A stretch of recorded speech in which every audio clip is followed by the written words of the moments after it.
Originally, this was the headquarters of Anglo American. They've moved to EC something or other now, but they've kindly left their plaque up to prove my point.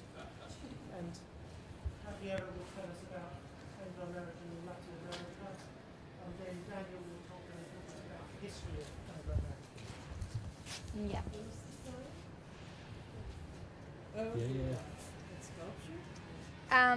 Anglo American is one of the largest mining companies in the world. It has operation in several countries like Canada, Australia, South Africa, and some countries in Latin America. Their global production is very diverse. They extract copper, iron, nickel, and manganese, but also coal and diamonds. Over the years, Anglo American has been involved in several social and environmental conflicts in different territories, including Latin America. The communities that inhabit this area near the operation are the ones who receive the negative impacts of the company's operation. In Latin America, communities have witnessed the destruction of their natural, cultural, and ancestral heritage. It's become increasingly difficult for them to access to drinking water because they are fighting or they compete with the water consumed by the operation of mining. They have witnessed the irreparable destruction of their environmental and ecosystems. For example, in the case of Chile, my country, Chile faced one of the biggest droughts in the recent years. Anglo American owns Los Bronces and El Soldado operation in my country, and one of the main concerns of the community is the impact that Anglo American has had in the glaciers in Chile, since it has impacted the most important water reserve in our country and in the region, in Latin America. In the communities of Lo Barnechea, El Melón, and Colina, Anglo American have overexploited the water of its operation and as a consequence has complete dried up watersheds, leaving communities with difficulties in accessing drinking water. You have the list of the video?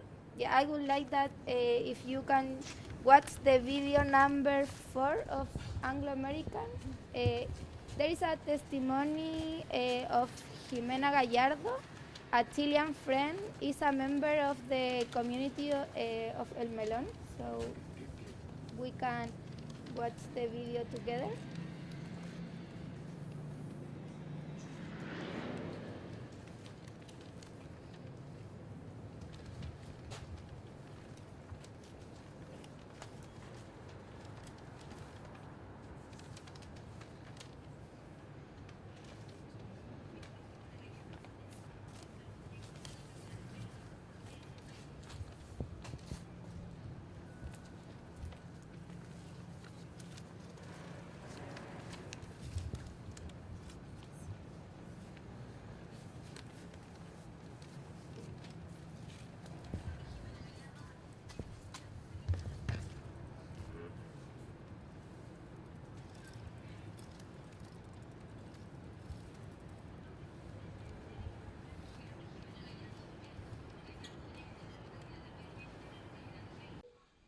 Mi nombre es Jimena Gallardo, pertenezco al Grupo Ambiental Pollén en la localidad del Melón, en el país de Chile. Hace 20 años Anglo American compró la minera El Cobre y la renombró como División El Soldado. Esta división se ha aprovechado de la holgada legislación chilena y ha acaparado los derechos de agua de la cuenca, a pesar de que el pueblo sufre de la escasez hídrica. La poca agua que tenemos está contaminada debido a que el tranque de Relave sufre de infiltraciones, la cual contamina nuestros suelos con tóxicos químicos. A cambio, ofrece débiles planes de compensación, los cuales ni siquiera se molestan en concretar bien. Por la poca eficacia de sus planes de compensación han pagado multas millonarias, pero esto no lo ha hecho cambiar.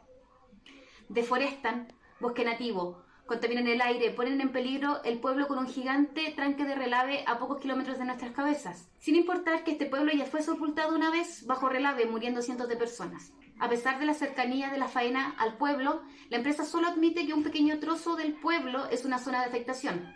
Necesitamos que Anglo American se haga responsable y sea tan responsable como dicen sus políticas, que remedie, mitigue y elimine la contaminación, la sequía que nos provocan.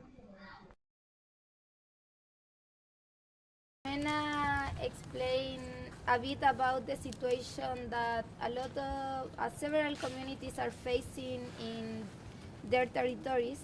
Rita spoke about Colombia and Anglo American, so I will talk about a bit in Peru and Brazil. Anglo American in Peru has operation in Quellaveco. According to the company, a transition process toward a low-carbon economy will be carried out.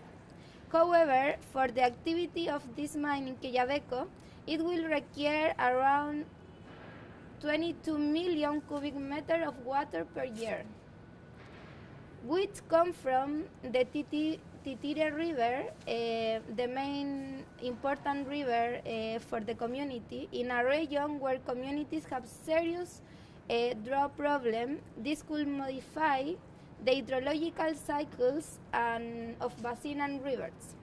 And in Brazil, communities living in Minas Gerais, near Minas Rio, where Anglo American operates, fear for their safety as the tailing dam has exceeded the limit set by law. A lawsuit had been filed from the state against Anglo American to fix this problem, since there are communities that live downstream of the dam. On the other hand, Anglo American has plans to carry out extractive operation in the Amazon, which will have a terrible impact for nature, indigenous communities, and the whole world, since the Amazon is one of the most important lands on the planet. This is just some of the impacts that Anglo American has left in our lands. Our goal for all of us and you is stand for indigenous community, work in solidarity with communities affected by mining companies, and make visible the situation and the damage that this company like Anglo American is doing in our lands. We cannot leave this in impunity. All the damage that this company have caused to our sisters and our brothers in Latin America.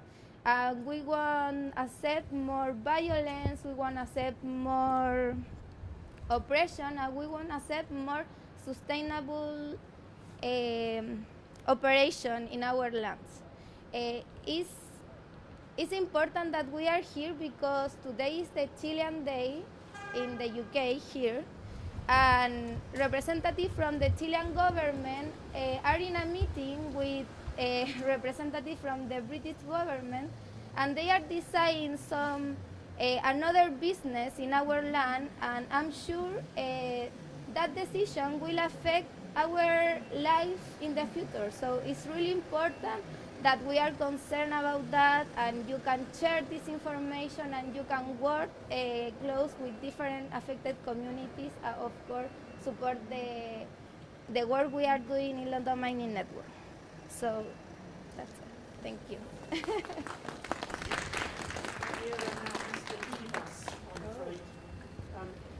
We've got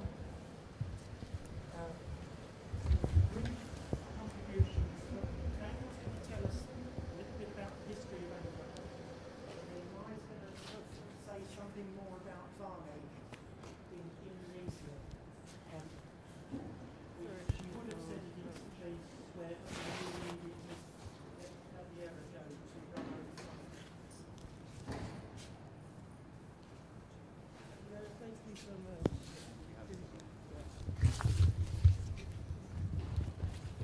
Just accidentally snatched your phone. Thank you. keep this very brief.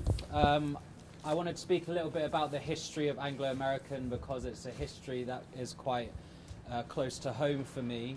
Anglo American was set up in 1917 in Johannesburg at the end of what had been two quite ferocious wars between British and Dutch settlers in southern Africa, which reconciled to create the South African state in 1910, which is very much firmly centred around the needs and the interests of the mining industry. And Anglo American became very heavily invested in one of the primary beneficiaries of gold mining in Johannesburg, and De Beers became the biggest diamond mining company in the world. And at the same time as Anglo American was sort of setting up in 1917 in Johannesburg, parts of my family were escaping Europe and pogroms and persecution and ending up settling in southern Africa. My grandfather dedicated most of his life as part of the anti-apartheid movement, and by the end of apartheid, Anglo American controlled around 54% of all private industry in South Africa. So I think and today they're still the world's largest platinum producing company in the world because of the 8 platinum mines that they control or that they operate in the Bushveld complex of South Africa. So I wanted to make that link to the sort of history of the company, which is linked to settler colonization, to white supremacy, to ecocide and genocide of peoples in southern Africa, and now how it's used that platform to expand across the whole world and inflict similar damage to communities in Latin America and in Asia Pacific region as well. So linking that to the history, I wanted to make that short contribution. Am I?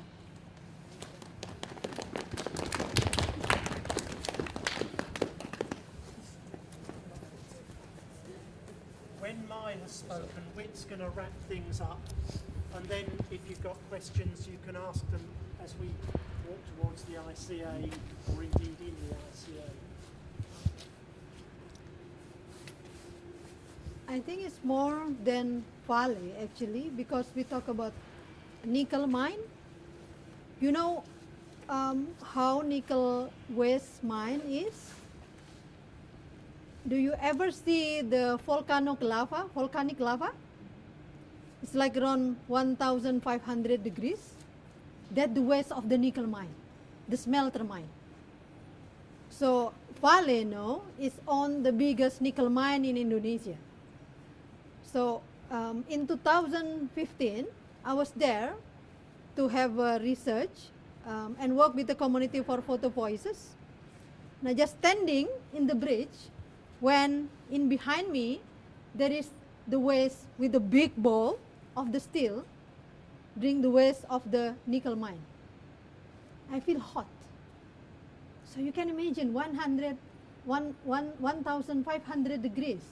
When we talk about nickel mine, we not just talk about nickel itself, but also the energy, the coal mines, and even the big dams that INCO built, which is affect 3 ecosystem of lake. Even the fish, it usually have teeth inside its mouth. Now it's not anymore have teeth inside, because the change of the ecosystem of the lake. So in 2006, Vale bought share from PT INCO, the Canadian mine, which were issued during the authoritarian Suharto. So most of the foreign mine in Indonesia is under military regime. In 1968, after Freeport mine, INCO get the concession. INCO forcibly took the land of the Karon Sidongi indigenous people, and Vale continues the legacy to oppress Karon Sidongi indigenous people. People live in overburdened ways, so this is a different ways of mine, and are constantly under pressure, called them as a thief, with the future uncertainty, the loss of identity, because the garden and Sweden's is changed, now become the place for playing golf of the workers, and the ancestor grave has turned in the employing housing, and the company changed the name of the place, make people difficult to find the origin of the ancestor.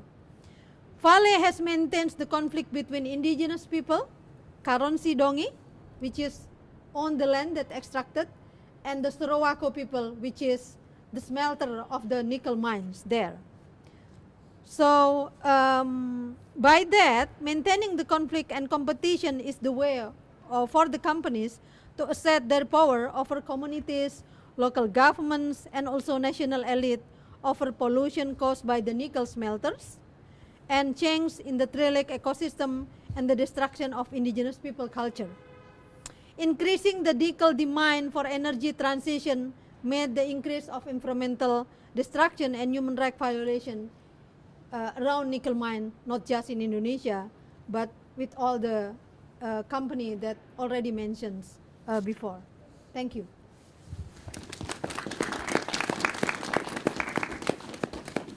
No, I won't take the mic again because these are just closing comments. So we were going to talk about Glencore, whose offices are in Berkeley Street, a bit further up. And we probably would have done it here because it's a really fun place to stand. But to be honest, time has moved on, and I mean the only thing worth saying is that they are another one of the sort of big 4 or 5 companies that are based here, Anglo-Swiss, and I think they follow many of the same patterns, but I think what they particularly bring out here, which is different, is bringing issues much more of bribery and corruption, etc. But I'm happy to carry on any conversation with that over tea. So other than that, I just wanted to thank Susan and Goldsmith very much for organising this, for reaching out to us, to thank all of the people who have spoken so far, so to Mai, to Javiera, to Daniel, to Karima, to Andrew, particularly for Richard for doing such a good job of getting us around the streets safely.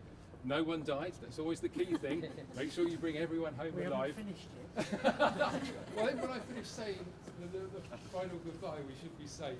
Everyone gets back to the IC under their own steam. But particularly to thank you, because God, it's been cold today. And we also had a downpour, which I just oddly enough reminded those of us who are in the Glasgow Climate March of how ridiculously inclement that was. So to survive that and stick with us all this time is amazing. So I hope we can go back and have some good conversations over warming tea and coffee, and obviously happy to take any more questions and chats later. So thank you very much. And thank you for filming.